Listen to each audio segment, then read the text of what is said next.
Hi friends, welcome back to Jaya స్వంటిల్ అండి. ఈరోజు మనం గోధుమలతో మాడుగుల హల్వా చేస్తున్నామండి. గోధుమ పాలు తీసి నానబెట్టుకొని పాలు తీసుకుంటాం.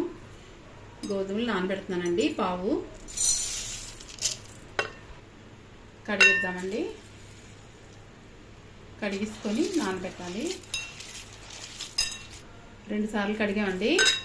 దీనికి ములిగేటట్టు 2 గ్లాసులు నీళ్ళు వేసుకొని నానబెట్టుకోవాలి.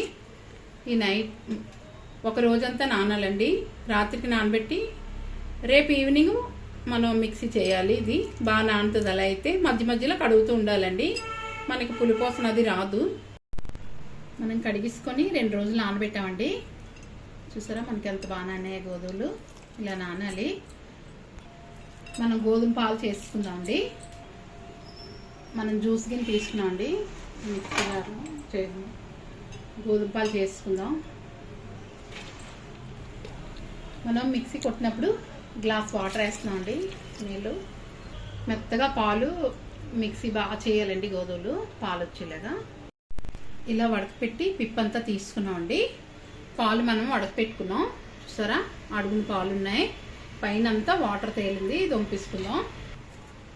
మనం ఒక గంట ఉంచితే ఇలా వాటర్ వస్తుందండి. ఇదంతా మనం వేస్ట్ అనమాట. పంపించుకోవడమే ఇది వాటర్. మనకి ఇలా పాలు వచ్చాయండి. పై వాటర్ అంతా పంపిస్తాను. చూసారా ఇప్పుడు ఈ పాలు 300 గ్రాములు బెల్లం అండి, 10 గ్రాములు బాదం, 50 గ్రాములు జీడిపప్పు అండి, 110 గ్రాములు నెయ్యి అండి, ఒక 1/2 స్పూను యాలకి పొడి. ఫస్ట్ నీళ్ళు వేసుకోవాలండి. ఒక 1 గ్లాసు నీళ్ళు వేస్తున్నాం. బెల్లం వేస్తున్నాం అండి. నీళ్ళు వేసాక బెల్లం కరిగే వరకు కరబెట్టుకోవాలండి. ఆ తర్వాత మనం పాలు, గోధుమ పాలు అన్నీ వేసుకోవాలి. మాడుగుల హల్వా చేస్తున్నాం కదా. మనం వడకెట్టుకుంటున్నామండి. మనకి ఇసుక, కొద్దిగా గడ్డి అన్నీ ఉన్నాయి.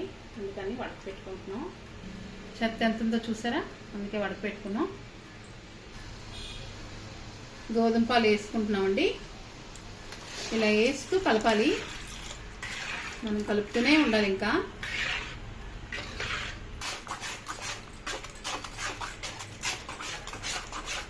కొద్ది నెయ్యి వేసుకుందామండి. అలా కలుపుతూనే ఉండాలండి. అస్సలు మనం ఆపేమంటే ముద్ద వచ్చేస్తుంది.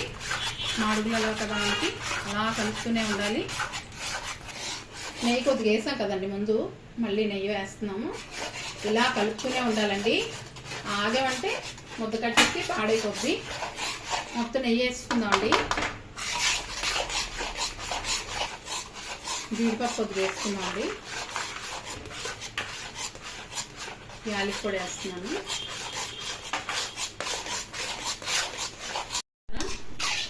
నెయ్యి బయటకు వస్తుంది.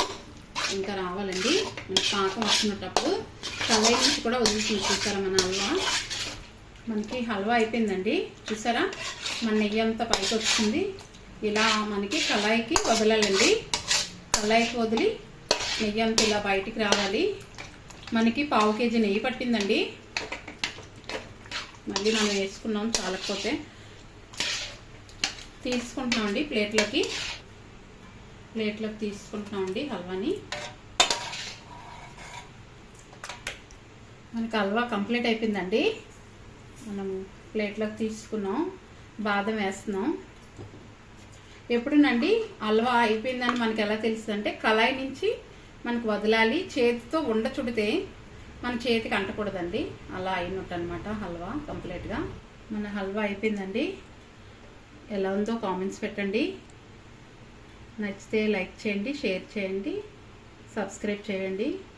మన మాడుగుల హల్వా అయిపోయింది. బాయ్ ఫ్రెండ్స్, నెక్స్ట్ వీడియో కలుద్దామండి.